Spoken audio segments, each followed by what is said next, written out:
Hey everybody, welcome to What the Flick. I'm Matt, that's Alonso. We are gonna talk a little bit about a recent interview from Uma Thurman. Yes, so she had, a while ago when the first Harvey Weinstein stories broke, somebody asked her on a red carpet about it and she was like, I will have more to say later.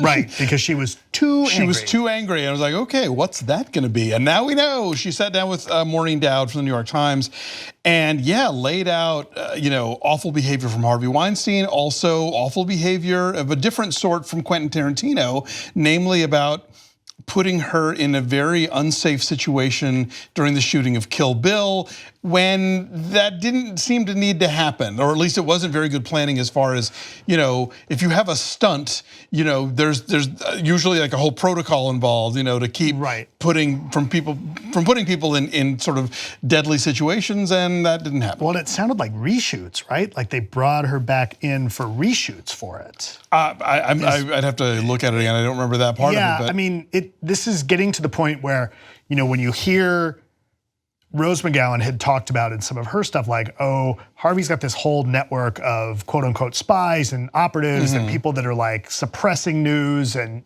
getting revenge.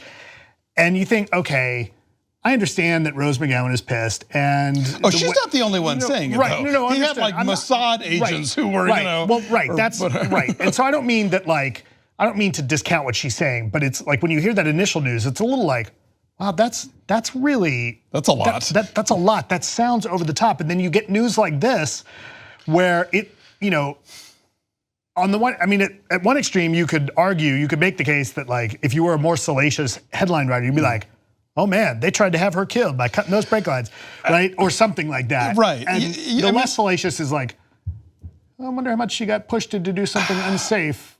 Yeah, I mean, the long view on Tarantino here, it's like, we know now that when he was dating Mira Sorvino, she told him about the Harvey stuff and he didn't really take it seriously. Now there's this thing, and it's with somebody that clearly is his muse of sorts that tells him something that he's just like, yeah, or that he apparently had a conversation with Harvey about it and blah blah blah, whatever that means. Here's what it comes down to for me. I mean, these are two, I think in a way, two sort of separate things, but also they line up. I mean, she is a credible voice adding to the Harvey Weinstein allegations. And at this point, there are no surprises in the Harvey Weinstein allegations because the shit we've heard is just so dreadful. With the Tarantino stuff, what I find really kind of galling about it is not just that this happened, that he put her in this situation, but then that the next movie he makes is Death Proof.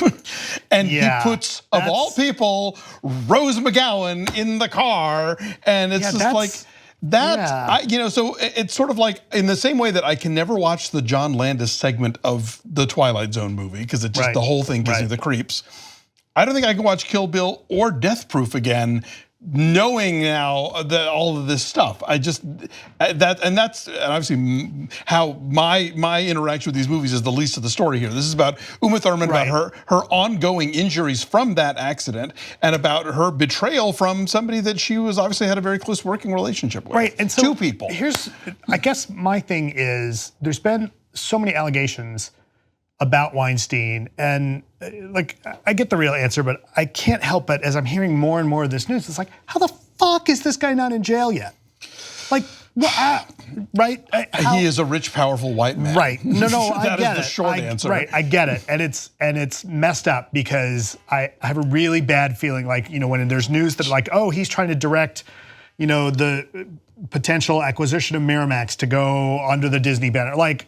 Or not, the Weinstein Company get acquired by Disney. Like, man, how is this guy not stuck on an island someplace? Like, how would anyone dare to talk to him, right? Like, and I guess, yes, I understand. Sure, there's a presumption of innocence, but there's also a lot of shit that people are willing to look the other way on when there's money to be made. Right. Right. And that's not just a Hollywood thing. That's a Wall Street thing. I hear you. That's an all over the place thing. But again, I think it's great that these stories are being told and being taken seriously, and that there are repercussions. And kudos to Uma Thurman for coming out. I mean, again, people talk about this stuff as though there were some jackpot waiting for these women to come forward and speak, and that Harvey Weinstein is still pulling out the "why did she wait so long to talk" canard, which is like, because of the career and your power versus hers and all that kind of stuff. So yeah, it's I hope that charges get filed. I hope that there's prosecution. I'd love to see him go to jail. That would be awesome. So, well, and if you see Harvey Weinstein, don't hit him. That would be illegal, but spit on him. That's not illegal. Anyway, thank you for joining us as we get more of these terrible allegations about Harvey Weinstein. We'll continue to talk shit about him because he's awful.